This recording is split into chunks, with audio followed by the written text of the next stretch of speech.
Welcome my channel. আজকে আমি বানাবো একটা জলখাবার। জলখাবারটা বানানোর জন্য আমি এখানে প্রথমে পুরটা রেডি করে নেবো। পুর বড়া বানাবো, পুরটা রেডি করে নেবো। তো গ্যাসের ফ্লেমটা অন করে নিয়েছি। এখানে আমি একটা ননস্টিকের কড়াই নিয়েছি। কড়াইটা গরম হয়ে গেলে আমি তেল নেবো।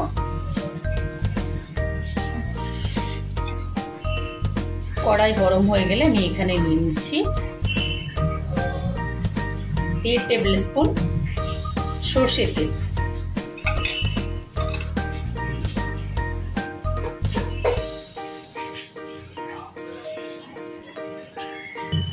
এবারে তেলটা গরম হয়ে গেছে। এখন আমি এর মধ্যে দিয়ে দিচ্ছি একটু গোটা জিরে আর চিলি ফ্লেক্স।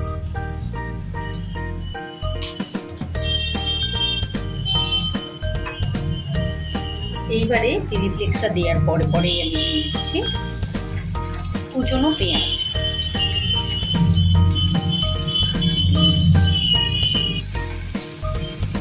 কুচনো পেঁয়াজটা দিয়ে আমি একটু নাড়িয়ে নেব। একটুখানি নরম হয়ে গেলে তারপরে এর মধ্যে আমি সেদ্ধ আলু দেব। তো এইখানে আমি পেঁয়াজটার মধ্যে একটু নুন দিয়ে দিচ্ছি, তাহলে তার দিয়ে এটা নরম হয়ে যাবে। পরিমাণ মতো নুন আমি দিয়ে নিলাম এখানে।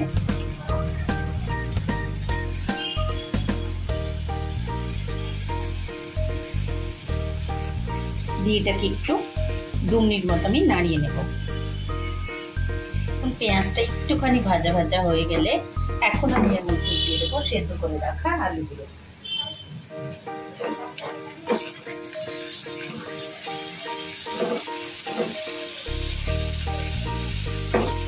এটাকে আমি ম্যাশ করে নেব। এবারে এর মধ্যে দিয়ে দিচ্ছি আমি একটুখানি হিং। আপনারা তেলের মধ্যেও দিয়ে দিতে পারেন হিংটা, আমি এখন দিলাম। আর একটু দেবো আমি ধনে গুঁড়ো। এই দেখুন, এটাকে আমি খুব ভালোভাবে ম্যাশ করে নেব আর একটুখানি ভাজা ভাজাও করে নেব, তাহলে টেস্টটা ভালো হবে। আপনারা চাইলে এমনি আলু ভাতের মতো মেখেও কিন্তু করতে পারেন, তবে এরকম করে করলে হিংটার জন্য টেস্টটা খুব ভালো আসে। তো আমি এটাকে একটু 2 মিনিট মতো ভাজা ভাজা করে নিই।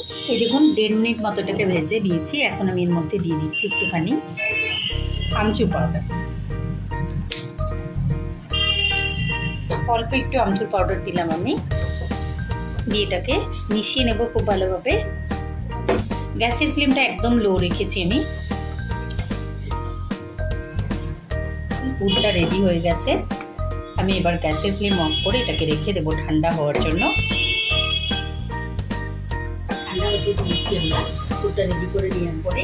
এখন আমি এখানে নিয়েছি একটুখানি আদা গ্রেট করে নিয়েছি। আপনারা চাইলে আদা পেস্ট করে নিয়ে শুধু রসটা নিয়ে নিতে পারেন। আমি এখানে গ্রেট করে নিয়েছি একদম পাতলা গ্রেটার দিয়ে। আর এখানে নিয়ে নিয়েছি আমি 1 কাপ বেসন। একদম প্লেন বেসন নিয়েছি। আপনারা চাইলে একটু কোর্স বেসন নিতে পারেন, তাহলে টেস্টটা আরো ভালো হবে। আমি ফাইন বেসনটা নিয়েছি। আর নিয়ে নিচ্ছি আমি এখানে নিয়েছি, দেখুন এই পাতলা যেটা দেখতে পাচ্ছেন একদম এইটুকুটা হচ্ছে নুন। আমি নিয়েছি চিলি ফ্লেক্স আর নিয়েছি আমি চিনি 1 টিস্পুন নিয়েছি চিনি, পরিমাণ মতো নুন। আর 1/4 টিস্পুন নিয়েছি আমি চিলি ফ্লেক্স। আপনারা চাইলে এখানে কাঁচা লঙ্কাও কুচিয়ে দিতে পারেন। আর নিয়ে নেব আমি এখানে 2 গ্লাস নিয়েছি আমি, কারণ আমি গ্লাসের মধ্যে করবো যেহেতু, যার জন্য। আর এখানে নিয়েছি আমি টক দইটা।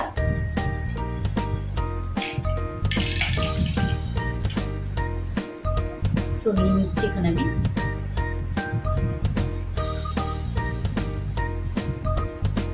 3 টেবিল স্পুন নিলাম টক দইটা। এবার এর মধ্যে নিয়ে নেব আমি 1 টিস্পুন সর্ষের তেল। আপনারা চাইলে সাদা তেলও নিতে পারবেন। এবার এটাকে আমি এখানে জল দিয়ে একটা ব্যাটার তৈরি করে নেব। এখানে আমি প্রথমে 1/2 কাপ থেকে একটু কম জল মিলিয়ে নিচ্ছি। তারপরে লাগলে আরো দেবো। লাগবে আমার জল, কিন্তু আমি একটুখানি ভালোভাবে মিলিয়ে নিই, তারপরে দেবো এর মধ্যে জলটা।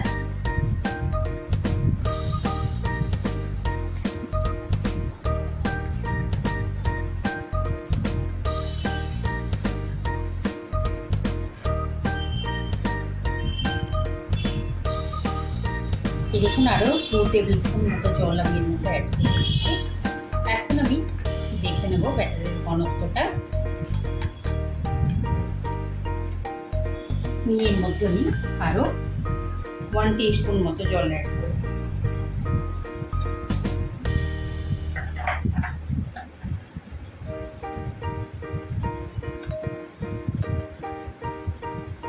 এটাকে খুব ভালোভাবে ফেটিয়ে নিতে হবে, যেন ব্যাটারের মধ্যে খুব ভালোভাবে কেকের ব্যাটারের মতো বাতাস প্রবেশ করে। খুব ভালোভাবে ফেটিয়ে নিয়েছি।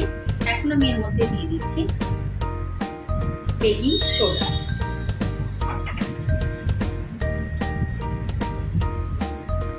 বেকিং সোডাটা দেওয়ার পরে আমরা খুব ভালোভাবে মিলিয়ে নেবো এটাকে। বেকিং সোডাটা দেওয়ার পরে আমি খুব ভালোভাবে এটাকে মিলিয়ে নিয়েছি, যেন বেকিং সোডাটা খুব ভালোভাবে ব্যাটারের মধ্যে পুরোপুরি মিশে যায়।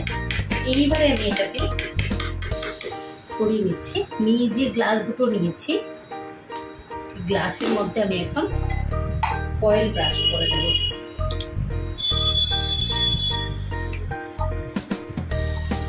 খুব ভালোভাবে আমি ফয়েলটাকে গ্লাসের চারিদিকে লাগিয়ে দেব, যেন এটা কুক হওয়ার পরে ছেড়ে যায়। দুটো গ্লাসে আমি লাগিয়ে নিয়েছি, অয়েলটা ব্রাশ করে নিচ্ছি খুব সুন্দরভাবে। এখন আমরা এই ব্যাটারটাকে আবার একটু নাড়িয়ে নিচ্ছি। আমি এখান থেকে আমি এরকম করে নিতে ঢেলে দিচ্ছি।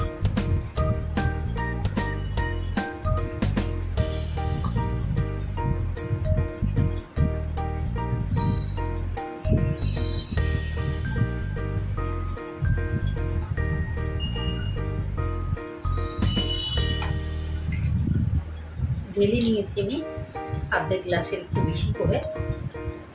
এইবারে আমি যে পুরটা রেডি করে রেখেছিলাম, এই পুরটাকে নিয়ে নিয়েছি।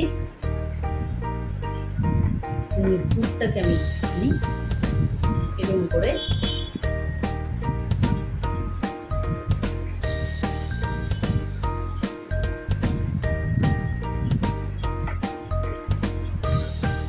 একটু লম্বা করে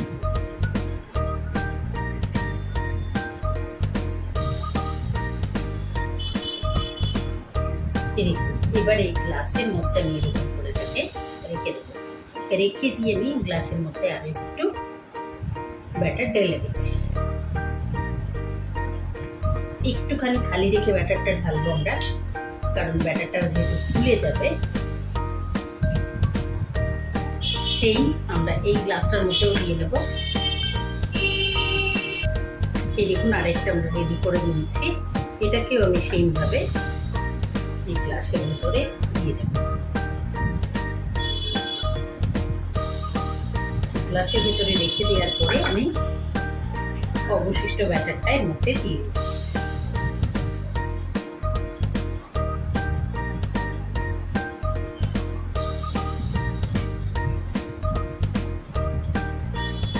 হাঁড়ি বসিয়ে নিচ্ছি, আর ওর মধ্যে আমি দিয়ে দিয়েছি গরম জল।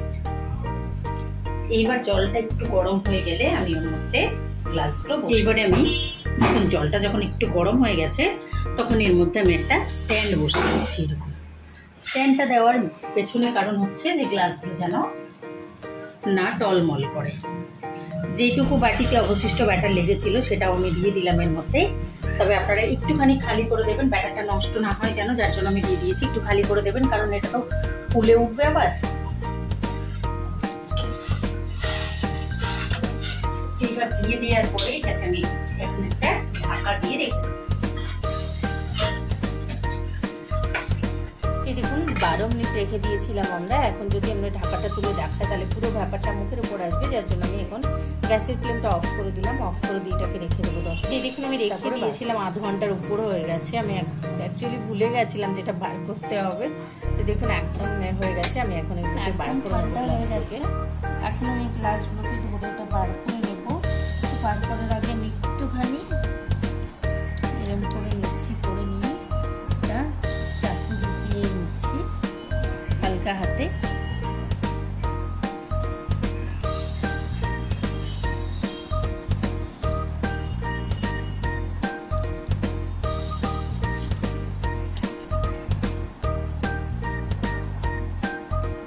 দেখুন পুরো সুন্দরভাবে বেরিয়ে গেছে। তো আমি দুটোই একই রকমভাবে বের করে নেব। এটাও বার করে নিলাম আমি, দেখুন খুব সুন্দরভাবে বেরিয়ে গেছে। এখন আমি এগুলোকে কেটে নেব।